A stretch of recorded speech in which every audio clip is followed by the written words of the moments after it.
ইহুদি, খ্রিস্টান, হিন্দু, বৌদ্ধ, জৈন বিভিন্ন ধর্মের লোকেরা অনেক ভালো কাজ করছে, সমাজ ও পৃথিবীর কল্যাণে অসংখ্য সৎকর্ম করছে।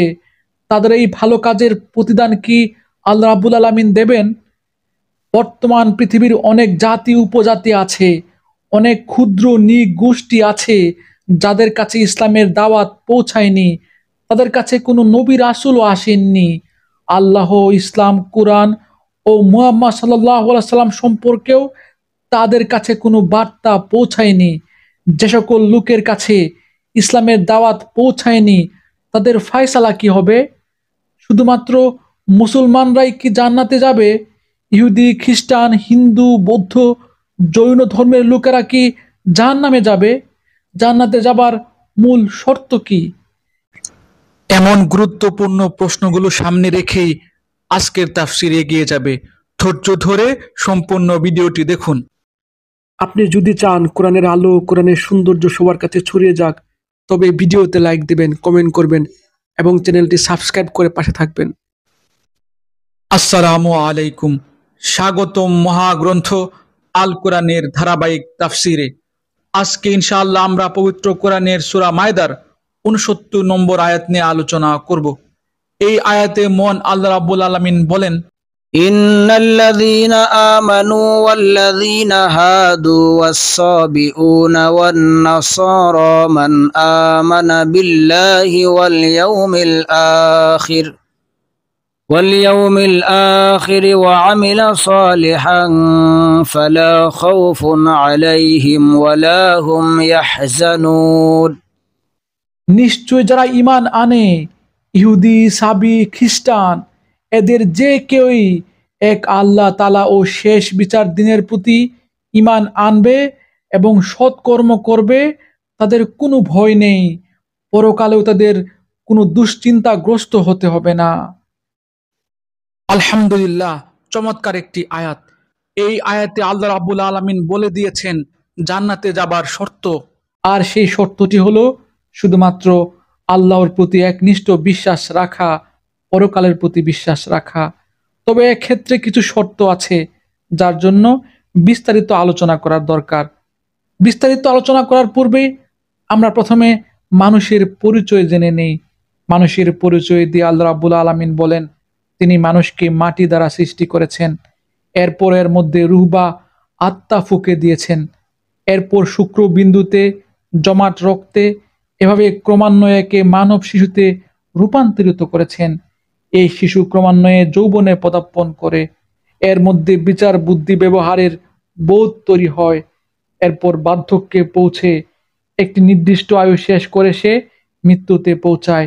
এই মানুষকে আমি সৃষ্টি করেছি এটি পরীক্ষা করে দেখার জন্য কে স্বাধীন ইচ্ছা ও বিচার বুদ্ধি ব্যবহার করে কর্মে উত্তম হয়। আল্লাহর এই মানব সৃষ্টির ইতিহাসে সবচেয়ে বড় বিষয়টি হলো মানুষের মধ্যে ভালো মন্দ, ঠিক বেঠিক, সত্য মিথ্যা, ন্যায় অন্যায় বোঝার ক্ষমতা। এই মানুষ তার বুদ্ধি ও বিবেকের তাড়নায় সত্য স্রষ্টার অস্তিত্ব বুঝতে পারে, পাশাপাশি ন্যায় অন্যায় পাপ পুণ্যও বুঝতে পারে।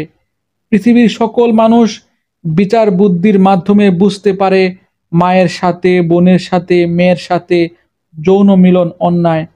পৃথিবীর সকল মানুষ তার বুদ্ধির মাধ্যমে বুঝে চুরি, ডাকাতি, সন্ত্রাস, চাঁদাবাজি, সুদ, ঘুষ, দুর্নীতি, জুলুম, নির্যাতন, অপরের সম্পদ আত্মসাৎ, খারাপ কাজ, অন্যায় কাজ। ঠিক একইভাবে পৃথিবীর সকল মানুষ তার বুদ্ধি ও বিবেকের মাধ্যমে বুঝে পরোপকার করা, একে অপরের বিপদে সাহায্য সহযোগিতা করা, সৃষ্টিকুলের সেবা করা ভালো কাজ। ঠিক একইভাবে পৃথিবীর সকল মানুষ বুঝে চাঁদ, সূর্য, গাছপালা, পশু পাখি, পাথর, মূর্তি, পীর ফকির ও ধর্মীয় পণ্ডিতগণ পরনির্ভরশীল এবং এরা মানুষের সৃষ্টিকর্তা নয়। মূল সৃষ্টিকর্তা আল্লাহ রাব্বুল আলামিনের ধারণা মানুষ জন্মগতভাবে সহজাতভাবে পেয়ে থাকে, যার ফলে পৃথিবীর সকল জাতির কাছে স্রষ্টার ধারণা আছে, সৃষ্টিকর্তার ধারণা আছে। সেই পরম স্রষ্টাকে, সেই পরম সৃষ্টিকর্তাকে কেউ ঈশ্বর, কেউ ভগবান, কেউ আল্লাহ, কেউ বা অন্য কোনো নামে ডাকে এবং তাকে সন্তুষ্ট করার চেষ্টা করে। এ ব্যাপারে আল্লাহ রাব্বুল আলামিন পবিত্র কোরআনে বলেন, আর যখন তোমার পালনকর্তা বনি আদমের পৃষ্ঠদেশ থেকে বের করলেন তাদের সন্তানদেরকে এবং নিজের উপর তাদেরকে প্রতিজ্ঞা করালেন, আমি কি তোমাদের প্রভু নই? তারা বলল, আমরা অঙ্গীকার করছি অবশ্যই আপনি আমাদের প্রভু। আবার না কিয়ামতের দিনেরা বলতে শুরু করে যে এ বিষয়টি আমাদের জানা ছিল না।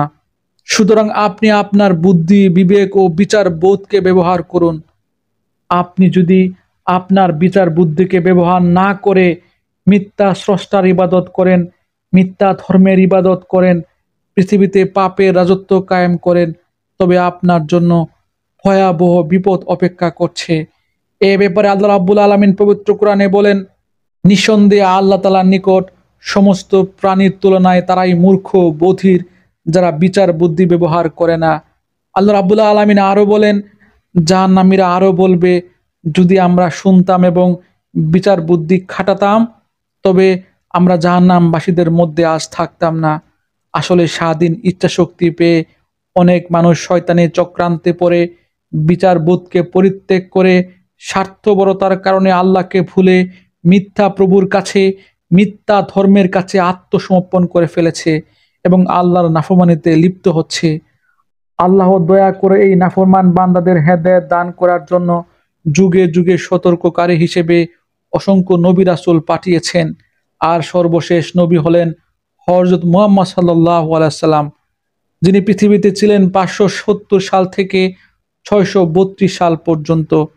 তিনি তার জীবদ্দশায় তার কাজ দায়িত্ব পরবর্তী প্রজন্মের কাছে পৌঁছে দেওয়ার জন্য আল্লাহর বাণী আল কোরআন সহ অসংখ্য সাহাবী তৈরি করে গেছেন। আল্লাহ রাসূলের শেখানো পথে জীবন বিধান আল কোরআনের শিক্ষা ও উপদেশ সাহাবীদের মাধ্যমে, পরবর্তীতে তাবিঈ এবং এর পরবর্তীতে আলেম ওলামাদের মাধ্যমে বর্তমান সে কাজ ব্যাপক হারে চলছে। বর্তমান সময়ে কোটি কোটি আলেম ওলামাগণ মানুষকে আল্লাহর পথে, কল্যাণের পথে ডাকছেন এবং তাদের দাওয়াতের কাজ চালিয়ে যাচ্ছেন। এখন প্রশ্ন হলো, কোনো এলাকায় যদি ইসলামের দাওয়াত, কোরআনের দাওয়াত, আল্লাহর নবীর দাওয়াত না পৌঁছায় তবে ওই এলাকার মানুষদের ফায়সালা কি হবে?